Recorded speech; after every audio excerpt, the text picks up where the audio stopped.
প্রিয় শিক্ষার্থী ভাই ও বোনেরা, আসসালামু আলাইকুম। আজকে আমরা ইলেকট্রিক্যাল সার্কিট 2 প্রথম অধ্যায়ের 1.8 পরিচ্ছদের উদাহরণ 14 নম্বর অঙ্কটি দেখব।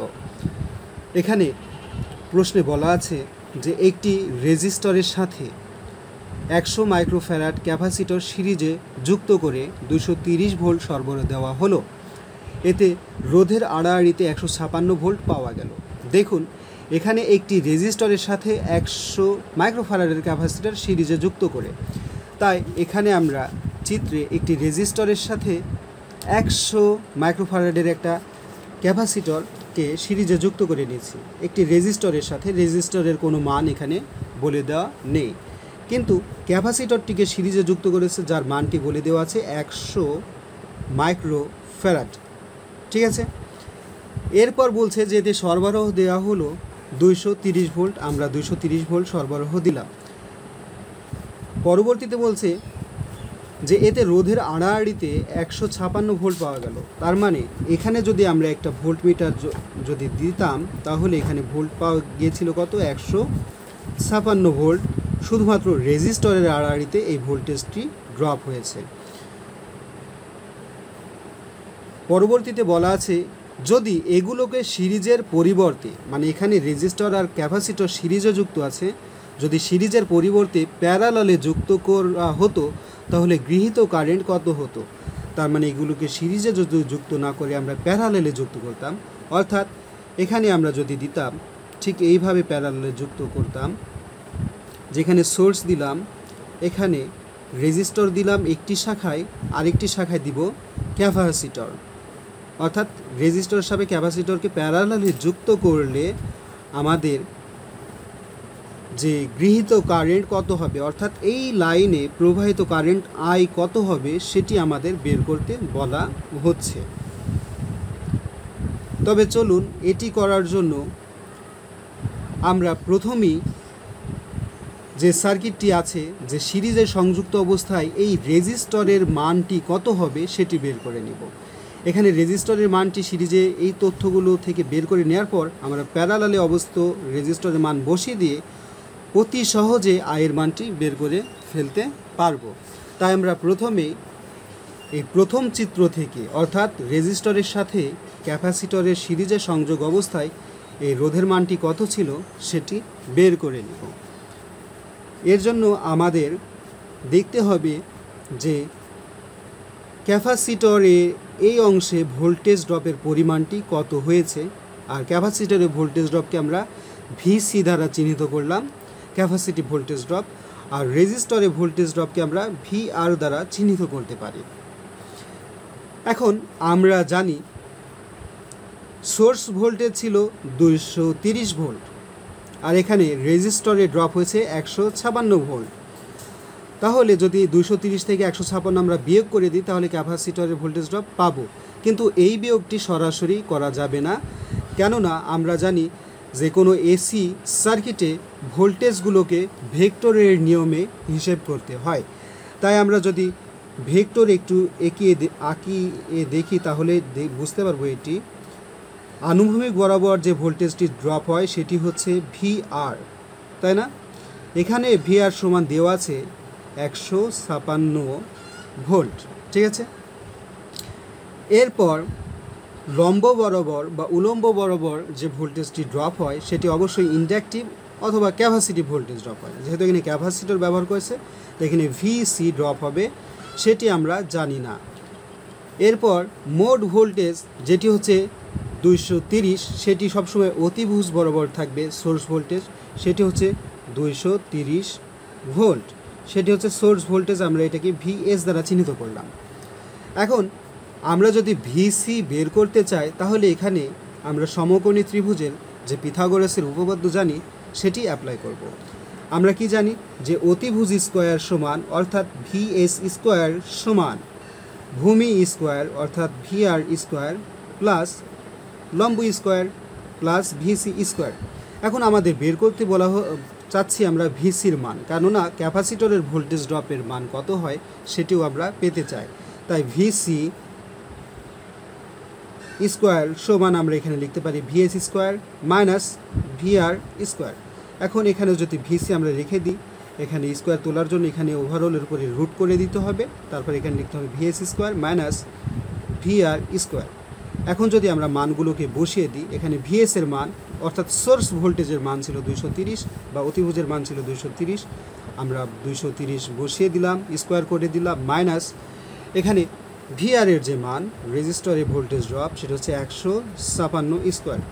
এখন এটিকে যদি আমরা হিসেব করি তাহলে আমরা ভিসি যে ক্যাপাসিটরের ভোল্টেজ ড্রপের মান সেটি পেয়ে যাব। তাই আমরা এটিকে রুট দিলাম 230 স্কোয়ার মাইনাস 156 স্কোয়ার দিয়ে সমানে প্রেস করলাম, তাহলে যে মান আসে সেটি হচ্ছে 169.008। আমরা 169 পর্যন্ত রেখে দিলাম ভোল্ট। এটি হচ্ছে ক্যাপাসিটরের ভোল্টেজ ড্রপের পরিমাণ 169 ভোল্ট। অনেকের মনে প্রশ্ন আসতে পারে কেন আমরা ভিসি ক্যাপাসিটরের ভোল্টেজ ড্রপের মানটি বের করে নিলাম।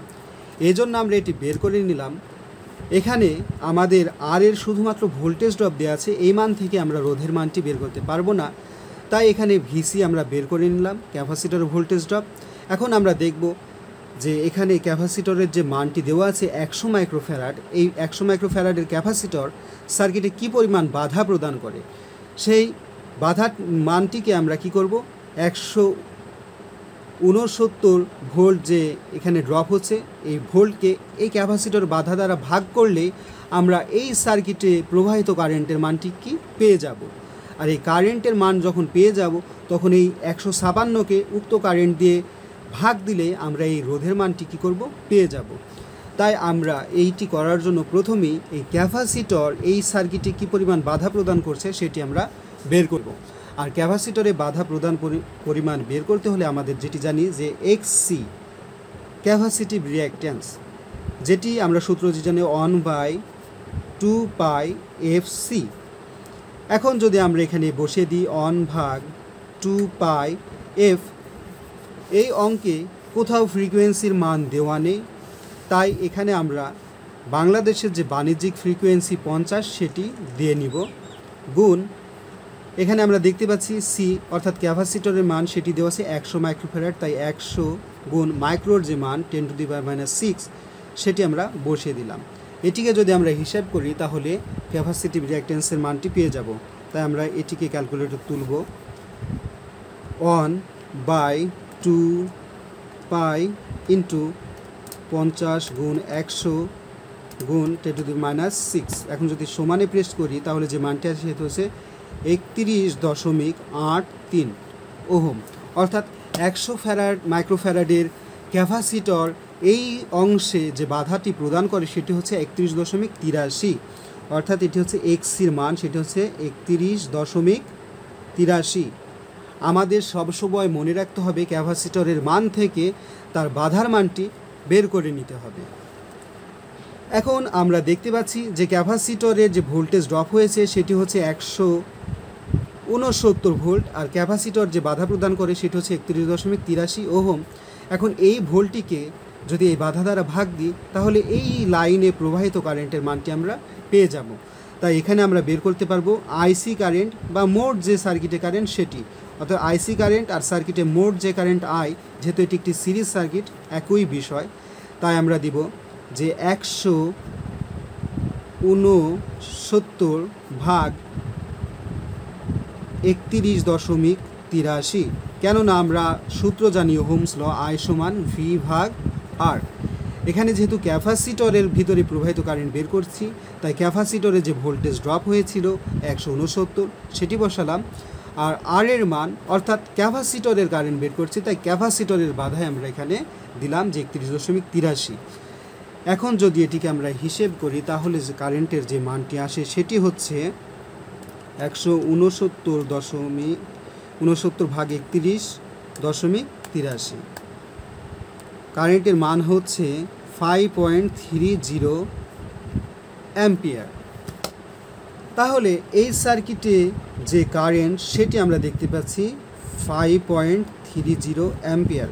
এখন এই 5.30 এই অ্যাম্পিয়ার এই কারেন্টটি এই রেজিস্টরের ভিতর দিয়েও প্রবাহিত হয়েছে, কেননা এটি একটি সিরিজ সার্কিট।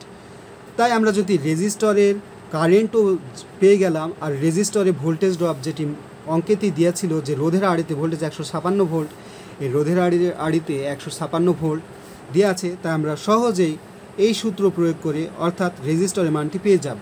অর্থাৎ আর সমান ভি ভাগ আই। এই ভি বলতে রেজিস্টরের ভোল্টেজ ড্রপ আর আই বলতে এই সার্কিটে প্রবাহিত কারেন্ট যেটা আমরা পেয়েছি 5.30। রেজিস্টরে ভোল্টেজ ড্রপ ছিল 156, আমরা 156 দিয়ে দিলাম। এরপর আই সার্কিটের কারেন্ট 5.30 বসিয়ে দিলাম। এখন এটিকে যদি আমরা ভাগ দিই তাহলে আমরা রেজিস্টরের মানটি পেয়ে যাব। দেখুন 156 ভাগ 5.30, যে মানটি আছে সেটি হচ্ছে 29.4 ওহম। তাহলে আমরা এ পর্যন্ত অঙ্কটি করার মাধ্যমে শুধু রেজিস্টরের মানটি বের করে নিলাম, সেটি হচ্ছে 29.4 ওহম। আমরা এখন প্রশ্নের দিকে ফিরে যাব, যে বলা হয়েছিল যে এগুলো যদি সিরিজের পরিবর্তে প্যারালালে যুক্ত করলে গৃহীত কারেন্ট কত হবে। এখন দেখুন রেজিস্টরের সাপেক্ষে আমরা ক্যাপাসিটরটিকে প্যারালালে যুক্ত করলাম। এখন গৃহীত যে কারেন্টের মান, আমরা সিরিজে থাকা অবস্থায় কারেন্টের যে মানটি পেয়েছি সেটা হচ্ছে 5.30 অ্যাম্পিয়ার, কিন্তু এগুলোকে যখন আমরা প্যারালালে যুক্ত করব তখন কারেন্টের মানের পরিবর্তন হবে। তাই আমরা প্যারালালে সংযোগ করছি এবং কারেন্টের মান কত হবে আবারও তা বের করে দেখাতে হবে, তাহলেই অঙ্কটি আমাদের হয়ে যাবে। তাই রেজিস্টরের যে মানটি আমরা পেলাম এখানে সেটি ব্যবহার করব সিরিজে অংশ থেকে নিয়ে এসে। এই মানটি ছিল 29.4 ওহম। ফ্র্যাকশন মানের কারণে এটি কিছু কম বেশি হতে পারে, তবে আশা করা যায় সেগুলো কোনো প্রভাব পড়বে না। এখন এই রেজিস্টর দ্বিতীয় চিত্রে প্যারালালে সংযোগ অবস্থায় যে গৃহীত কারেন্ট বা প্রবাহিত কারেন্টের মান সেটি আমরা বের করব। আমরা কারেন্টের যে সূত্র জানি আই সমান ভি ভাগ আর বা ভি ভাগ জেড, যেহেতু একটি এসি সার্কিট তাই আমরা জেড দিলাম আর না দিয়ে। জেড বলতে গেলে ইম্পিডেন্স অর্থাৎ এই সার্কিটের মোট বাধা। অর্থাৎ আমরা জানি কোনো সার্কিটের যদি মোট কারেন্ট আই বের করতে চায় তাহলে সার্কিটের টোটাল ভোল্টেজকে তার মোট বাধা দ্বারা ভাগ করতে হয়, সেটি আমরা এখানে তুললাম। এখন আমরা দেখতে পাচ্ছি যে এই সার্কিটের মোট যে ভোল্টেজ সেটি হচ্ছে 230 ভোল্ট, আর এই সার্কিটের মোট যে বাধা সেটি হচ্ছে জেড বা ইম্পিডেন্স। এই ইম্পিডেন্সের মানটি কিন্তু আমরা বের করতে পারিনি, তাই আমাদের প্রথমেই ইম্পিডেন্স জেডের মানটি বের করে নিতে হবে। এর জন্য আমরা দেখতে পাচ্ছি যেখানে 29.4 ওহমের রেজিস্টর সেটি 100 মাইক্রোফ্যারাড ক্যাপাসিটরের সাথে প্যারালালে যুক্ত আছে, আর এই 100 মাইক্রোফ্যারাড যে ক্যাপাসিটর সেটি বাধা প্রদান করে এক্সসি, যার মানটি আমরা বের করেছিলাম 31.83, সেটি আমরা এখানে বসিয়ে দেব। কেননা আমরা ইম্পিডেন্স বের করার ক্ষেত্রে ক্যাপাসিটরের মানটিকে ব্যবহার করি না, এই ক্যাপাসিটর কর্তৃক যে বাধার মান সেটিকে ব্যবহার করি। সেই বাধার মানকে আমরা এক্সসি দ্বারা প্রকাশ করে সেই মানটি আমরা বসিয়ে দিলাম। এখন আমরা দেখতে পাচ্ছি এই এক্সসি আর এর সাপেক্ষে প্যারালালে অবস্থান করছে, তাই আমরা ইম্পিডেন্স বের করার জন্য একে প্যারালালে হিসাব করব। তাই আমরা দেখতে পাচ্ছি যে এখানে 29.4 এর সাথে প্যারালালে অবস্থান করছে এই এক্সসি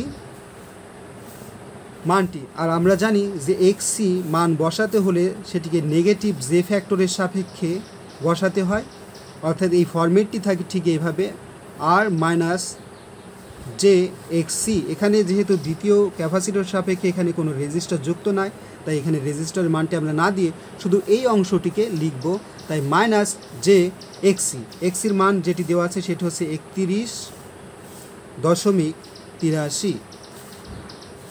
এখন যদি এটিকে আমরা ক্যালকুলেটরে হিসেব করি তাহলে আমরা যে জেডের মান সেটি পেয়ে যাব। এর জন্য আমরা ক্যালকুলেটরে কমপ্লেক্স মোড থাকা অবস্থায় লিখব 29.4 ইনভার্স প্লাস, যেহেতু প্যারালাল তাই আমরা প্যারালালে হিসেব করছি, এটি আমাদের খেয়াল করতে হবে। তারপরে যেহেতু এখানে মাইনাস ব্যবহার হয়েছে তাই আমরা একটি ব্র্যাকেট দিয়ে নিব, মাইনাস জে গুণ 31.83, ব্র্যাকেট ক্লোজ করে দিয়ে উভয়টির পর ইনভার্স দেব, তারপরে একটু ক্লোজ করে দিয়ে আবারও ইনভার্স। এখন যদি সমানে প্রেস করি তাহলে আমাদের রেক্ট্যাঙ্গুলার ফর্মে ইম্পিডেন্সের মান শো করছে, কিন্তু এটিকে আমরা পোলারে কনভার্ট করব, তাই শিফট কমপ্লেক্স চেপে 3 তারপর সমান। তাহলে যে মানটি পায় সেটি হচ্ছে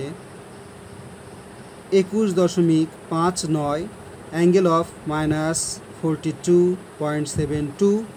এটি অবশ্যই ওহমে হবে, কারণ না ইম্পিডেন্সের একক হয় ওহম। এখন এই ইম্পিডেন্সের মানটি আমরা এখানে বসিয়ে দেব, তাহলে আমরা কারেন্টের মানটি কি পেয়ে যাব। ইম্পিডেন্সের মানটি ছিল 21.59 অ্যাঙ্গেল অফ -42.72। এখন আমরা এও জানি যে ভোল্টেজের সাথে কোনো যদি অ্যাঙ্গেল না দেওয়া থাকে তাহলে ডিফল্টভাবে সেটিকে আমরা 0 ডিগ্রি ধরে নিই, ঠিক আছে। এখন আমরা যদি এই ভাগটিকে করি তাহলে আমরা এই যে প্যারালাল সংযুক্ত অবস্থায় গৃহীত কারেন্টের মানটি পেয়ে যাব। তাই এই ভাগটি আমরা করছি 230 অ্যাঙ্গেল অফ 0 21.59 অ্যাঙ্গেল অফ -42.72। এখন সমানে প্রেস করলে আমরা একটি মান পাবো, যেটি হচ্ছে রেক্টেঙ্গুলার ফর্মে। আমরা এটিকে পোলারে পেতে চাই, তাই শিফট কমপ্লেক্স 3 সমান এখানে যে মান আসে সেটি হচ্ছে 10.65 অ্যাঙ্গেল অফ 42.72 অ্যাম্পিয়ার। এটি হচ্ছে আমাদের অ্যান্সার প্রশ্নের আলোকে। তাহলে আশা করি আপনারা সমস্ত অঙ্কটি বুঝতে পেরেছেন। এটি সারসংক্ষেপ হলো যে একটি রেজিস্টরের সাপেক্ষে একটি ক্যাপাসিটর 100 মাইক্রোফ্যারাডের সিরিজে থাকা অবস্থায় এই